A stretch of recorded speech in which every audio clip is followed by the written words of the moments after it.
ህዝቡ ከዚህ በላይ መቀጠል አይችልም። ሁለንተናዊ ቀውስ ውስጥ ነው ያለው። እናንተስ ሚና ምንድነው? በሌላ አባባል የህወሓት ሊቀመንበር ዶክተር ደብረጽዮን የመሩት ተቋም የነበረውን ግኝት የአብን ሊቀመንበር ነው እኔ ላይ መጥቶ ነው ብዙ ጩኸት የሚፈጥረውና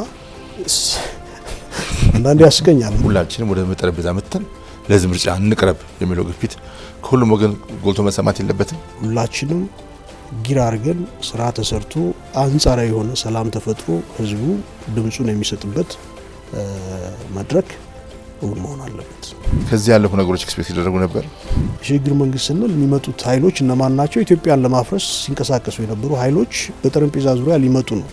ያ መሆን የለበትም። ያን እድል ማግኘትም የለባቸውም። በመሰረቱ ለዛኛው ትክክለኛ ምላሽ አይደለም። ክልሉ መንግስት የሚያደርጋቸውን ጥረቶች እናደንቃለን።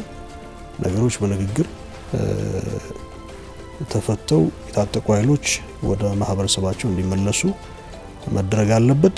ችግሩን ይመጥን ድምጸት ሰማልዶ ነው ማለት ነው። ወያኔ ጂኖሳይድ ፈጽሟል። ማይካድራ ላይ ምንድነው ሀፕን ያደረገው? ጨና ላይ ምንድነው? ራያ ቆቦ፣ ጋሊኮማ፣ አጋምሳ፣ ደሴ፣ ኮምቦልቻ ምንድነው ሀፕን ያደረገው? ይሄ ሁሉ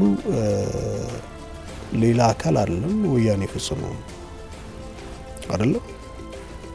ጂኖሳይድ ገበሬ አረም እንደጨበጠ ማጭድ እንደያዘ በየቦታው እርፍ እንደጨበጠ ያረሰ ተገድሏል ራያ ቆቦ ላይ።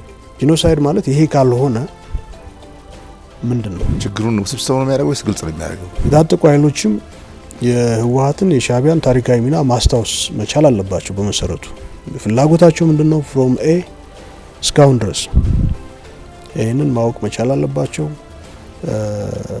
ከነዚህ ኃይሎች ጋር ሆኖ ምትጸና ኢትዮጵያ የለችም፣ ምትሻል ኢትዮጵያ የለችም። ይሄ የጸና አቋማችን አሁን አንድ ወቅት ሚዲያ ላይ ይሄን ጉዳይ እንደማውራበት አውቃለሁ። አንድ ወቅት ብዙ ጩኸት የተፈጠረበት ሁኔታ ነበር።